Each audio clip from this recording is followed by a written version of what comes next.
ঠাকুর শ্রী রামকৃষ্ণ পরমহংসদেব বলতেন, যদি 1000 বছরের অন্ধকার ঘর থাকে তবে কি তা দূর করার জন্যে আরও 1000 বছর লাগবে? শুধুমাত্র একটা দেশলাই কাঠি জ্বালো, তাহলেই মুহূর্তে 1000 বছরের অন্ধকার ঘর দূর হয়ে যাবে, আলোকিত হয়ে উঠবে।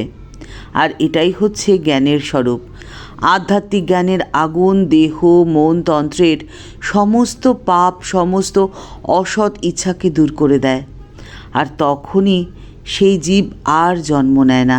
আর এই ভাবটির ওপরেই তো বেদান্ত বারবার এত গুরুত্ব দিয়েছে। কারণ মুক্তি যে এখানেই পেতে হবে, কোনো ভবিষ্যৎ জীবনে নয়।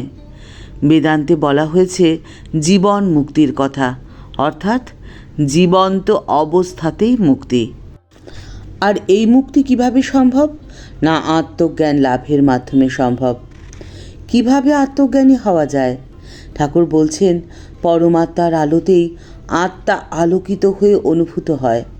পরমাত্মাতে বুদ্ধি নিবিষ্ট হলে, পরমাত্মাকেই আত্মার আত্মা বলে জানলে, তাতেই একান্ত নিষ্ঠা অর্থাৎ স্থিরভাবে স্থিত হলে, পরমাগতি বলে জানলে, আত্মজ্ঞানের সূর্য ধীরে ধীরে উদিত হবে।